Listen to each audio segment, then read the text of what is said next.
All right. Thanks again for inviting me to give this talk. I'm a Taiwan specialist, and but this topic is totally new for me. But I'm very interested in this topic about the civic technology development in Taiwan.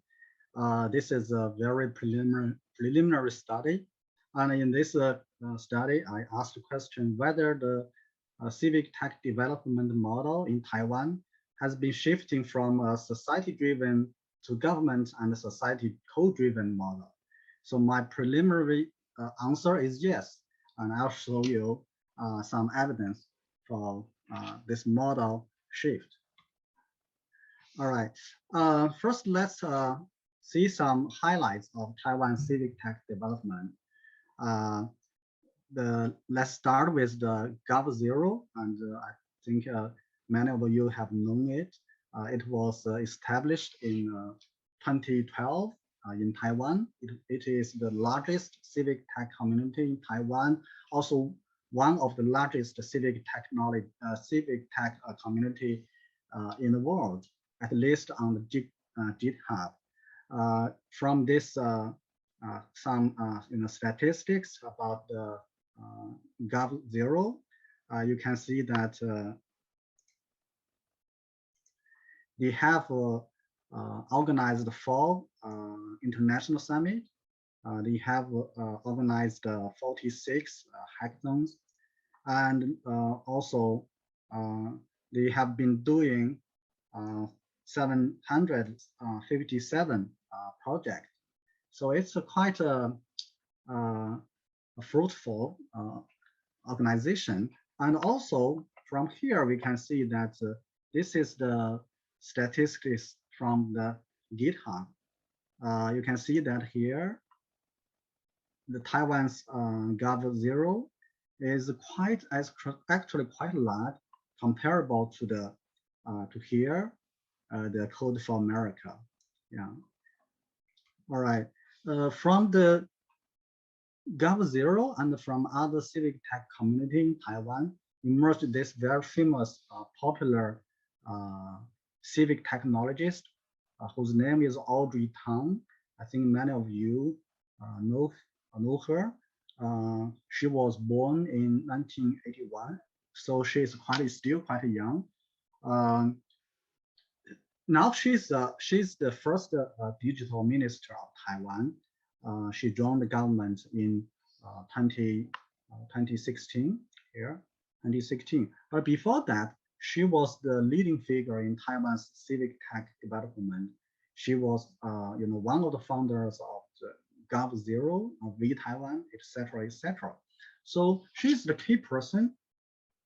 And before 2016, she was the leading person at the society level to promote the development of civic technology community. And after 2016, after she joined the government, she was working in the government, promoting the government connection with the society, especially with the civic tech community, to promote the civic tech development. So I see that her joining the government as a key milestone event, which indicate a kind of the shifting of the development model from society-driven to government and society-driven. So this is the last highlight. This last highlight shows that after she joined the government, she actually did many things to help the government connect with the civic tech community and to help promote the open government project. One of her major achievements is that she lead a team within the government and within the government, and also with the societies, NGOs, civic tech communities, to draft this first open government national action plan, This action plan has been officially released. And you can see that there are 19 commitments in 5 areas in this plan, such as promoting open data and information transparency, expanding public participation in the public policy, etc., etc. So this is one of her major achievement within the government, connecting the society, evolving many major civic technologies in Taiwan to make this plan, which is a strong indication of the government and society co-driven growth of the civic tech community. Also, under her coordination, Taiwanese government has had this very effective management of the COVID-19 crisis with the society. At least some examples, such as mask net applications, first created by a civic technologist. Then Audrey Tang opened the government data to him and to other civic technology communities. Then a lot of civic technologists created many similar mask map apps and uploaded them onto the government website. Then Taiwanese people just can easily get the mask from the grocery stores, from pharmacies, so it helps the Taiwan's management of COVID-19 greatly. And there's several other examples. Okay, from these 3 highlights, I hope you can have the impression that the Taiwan's civic technology development is shifting from a society-driven model to a government and society-driven model. Okay, let me explain this process in more details. I first divided the whole process into 3 periods. The first period is from 1980s to 2012. That's before the Government Zero was established. And the second period is 4 years between 2012 to 2016. That's after Gov Zero was established, but before Audrey Tang joined the government. Then finally, it's after 2016, as since Audrey Tang joined the government. So this, for the first 2 stages, it's basically society-driven model. For the third stage, since 2016, I think it's an emergence of the government and the society co-driven model. And to observe this process, I use a political process theory, which is a mainstream theory in the social movement literature, to explain and to observe the emergence, the growth, and the development and the decline of the social movement. So basically, this theory provides 3 sets of factors to help us to observe the social movement development. And in Taiwan, the civic tech development is at its early stage is just like social movement development. So I use this political process theory to observe it. First, this theory proposed the contextual factors. Usually calls political opportunity. That is what kind of opportunities that the government provided for the civic tech community to grow. The second is the relational factors, including the mobilization through organizations, networks, or other channels. Basically, it's an organization issue or the recruitment issue, how the social movement organization, how the civic tech community recruit participants. I will observe, I will explore whether there are more independent and co-mobilization by the civic tech community and the government. And finally, the last factor is the culture factors. That is the discursive framing, to justify and inspire the movement. To have a successful movement, you not only need you need to have not only the opportunities but also the organization and networks and participants, and but also finally you need to have the good justification why your movement is important, should be supported. So this is about the cultural factors, discursive framing. Uh, I will explore whether there are better collaboration in framing and a deeper convergence of discourse between the civic tech communities and governments in Taiwan. All right, very quickly, the context is quite actually complex because the Taiwan in the first stage before 2012 has been experiencing rapid political, economic, social transition. I don't have time to talk about this transition in detail, but I just want to briefly indicate that this transition could be analyzed from several aspects. First is the political aspect.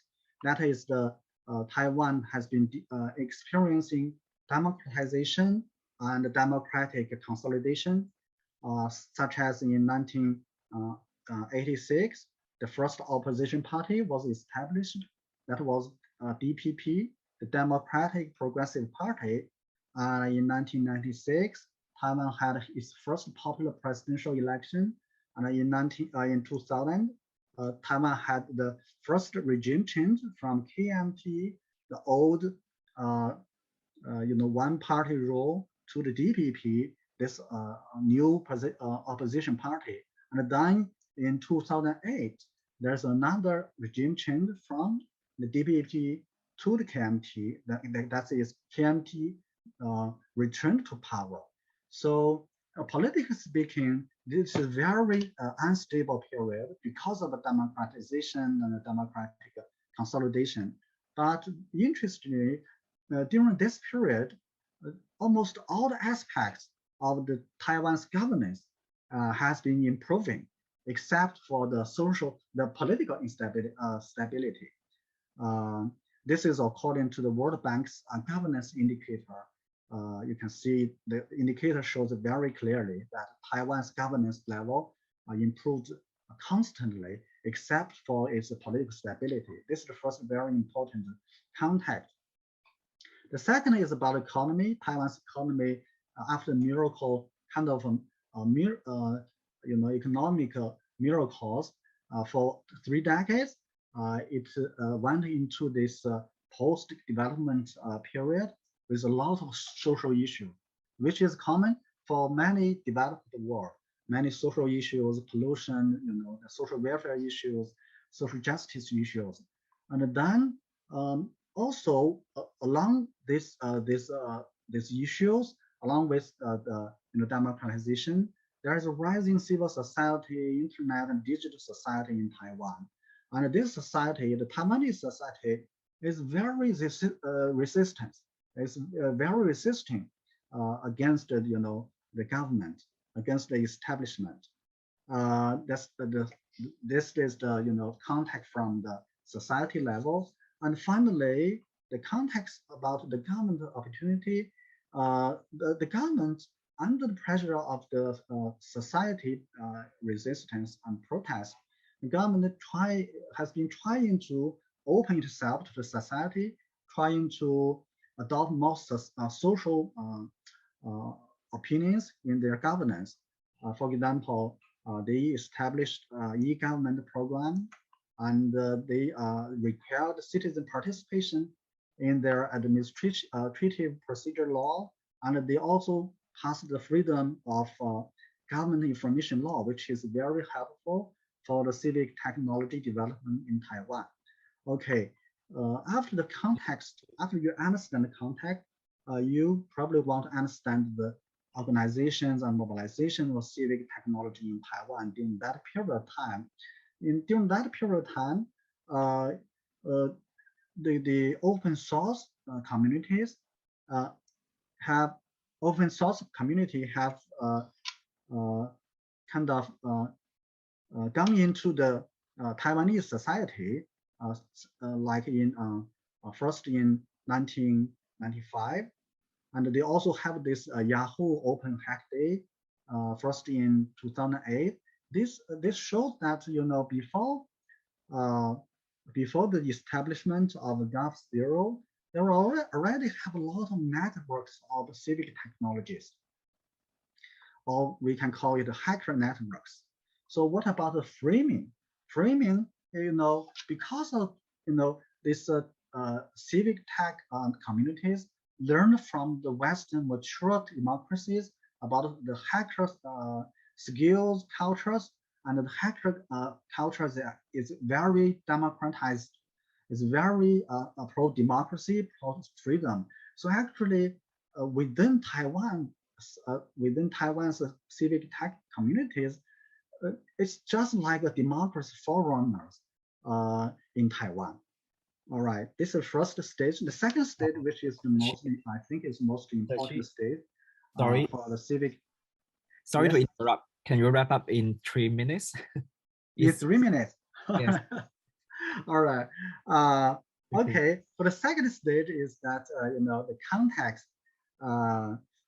is that the rising user resistance against the KMT government, and the civic tech communities join this youth resistance against the KMT government with the technology support to those protests. Organization is that the established of the Gov0 in 2012, and also the establishing of the Open Culture Foundation 2 years later, and they have a bi-monthly hackathon. And there are a lot of independent projects done by the civic tech communities, and also some collaboration between the government and the civic tech community in Taiwan. And the framing, this is interesting part, because during this time, we see the emerging new civic technologies identity with Taiwanese characteristics. This doctor, MC Lee, wrote his whole dissertation on this civic technologies identity. She is an anthropologist. Her dissertation that described the civic technology identity in Taiwan as a noble day culture. I don't have time to explain that, but it's very interesting. It's very unique for Taiwan. And also, very gradually, Taiwan's discourse on civic tech has started shifting from open source at society level to open government at the government level. And the KMT government also did a lot of work to improve the Taiwanese government's openness. For example, their ranking in the global open data in 2013 ranking is only 36. Then 2 years later, their ranking is #1 in the world. So they have done a lot of work. All right, but still the Open Culture Foundation's Open Government report still criticize the KMT government's open government projects a lot. All right, and finally the last stage, the context is that after DPP took power, there is improved social and political stability, and then the pandemic.